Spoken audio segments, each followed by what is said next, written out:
company's name into LinkedIn and see who's working in that company on LinkedIn.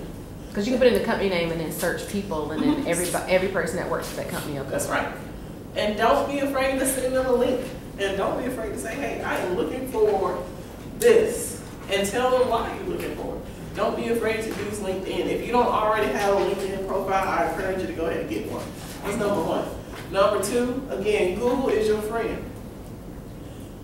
I have been known to call.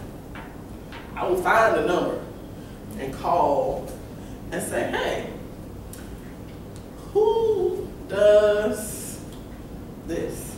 You know, I'm looking to, you know, my name is, and I'm looking, sometimes you got some gatekeepers who ain't gonna let you get in. But if you can get around the gatekeeper and you are putting, you might say, okay, you may call a company. You're not gonna say, I'm looking for who the creative director is, but you can say, I'm looking to see who's the associate creative director. They can tell you who that is. And all you have to do is look and figure out how do they have their email set up. There you go. That's a good way, I'm telling you guys, that's a good way to find out information. You don't necessarily have to find out who that key person is, but you need to know who all the little peons that works up underneath them.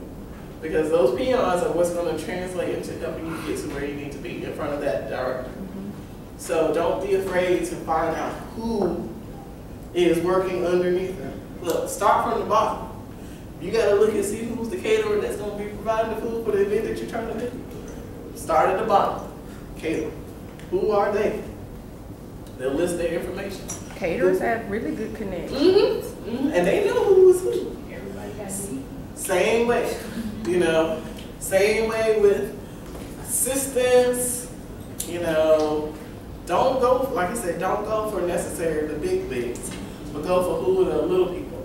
And when you build relationships with the gatekeepers, though. Assistants matter. Assistants matter.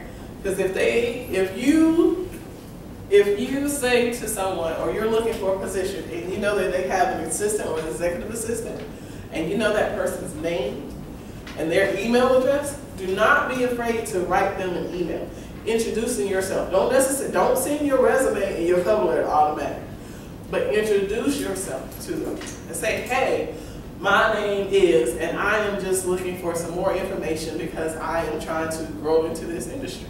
Because I'm a student. And people love helping students. I keep trying to tell them all the time. It's the best time to be who you are right now. You work the student angle all day long because people are willing to help. So don't be afraid to put that, you know, don't be afraid to say that. When you're introducing yourself, don't be afraid to say that. Don't call, email.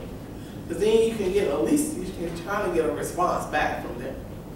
And so, you know, don't put read receipt on there because then they got to click read receipt. But make sure that you know who it is and how you're going to introduce yourself to them.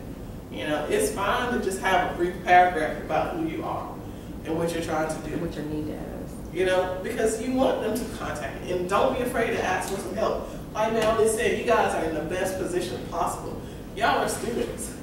Everybody want to help a student. Especially if they know they're a student in the specific industry that you're trying to get into. So they're willing to help and say, oh yeah, you know, have you tried such and such? Or have you looked at such and such? They may never, and like she said, don't count them out because they may know somebody in another industry but doing the same thing.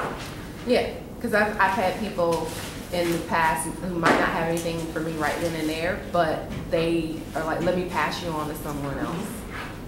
So, thank you very much. You're so welcome. So our third workshop on the 26th will be interview techniques. Yeah. Oh, I'm sorry, babe. On the last session, you told us to think about our word, and I thought about mine. All right, now she'll share her word. I use, well, of course it is a word, but I chose outstanding. Okay. Why did you choose that word? Because not only am I the type of person, like I can adapt anywhere. Okay. So therefore, I feel like there's nothing that I can't achieve, so I feel like I'm outstanding. Okay. So now you gotta figure out how you can put that into your resume. Right. And her elevator. And your elevator speech. just gotta figure out how to, you gotta thread it through. All right, so interview techniques is our next one, I think, and our final one. And I'm gonna go ahead and put you on the spot now. Uh-oh.